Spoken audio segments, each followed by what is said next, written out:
El bibliòfil Ramon Felipó, autor de la publicació Caral, el santuari de la Mare de Déu, ha criticat que el santuari es troba en un mal estat de conservació, però només la part que pertany a l'Ajuntament de Berga.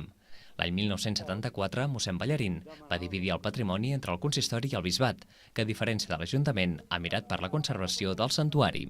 Amb unes comoditats, hi ha una cadira d'accés per la gent discapacitada. La Mare de Caral té un comandament a distància que el mossèn l'apreta i gira sobre el seu propi eix. Bueno, fet una capella perquè no hi hagi fums a dins de l'església. O sigui, el mossèn Berniol ho ha deixat tot més que bé. Poder sigui Caral, en comptes d'haver-hi una part de l'Ajuntament que hagués estat tot de l'església, ara seria d'una altra manera.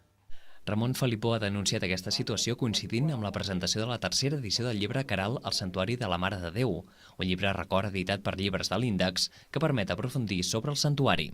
És un llibre que té diverses lectures. S'explica, doncs, alguns miracles o fets prodigiosos atribuïts a la Mare de Déu. També s'explica el que va passar a Caral a la maleïda Guerra Civil del 36 al 39, com es van perdre tots els retaules barrocs que hi havia, que els van cremar una colla de salvatges.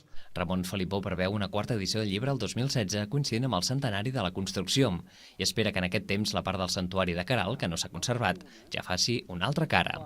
Una concessionària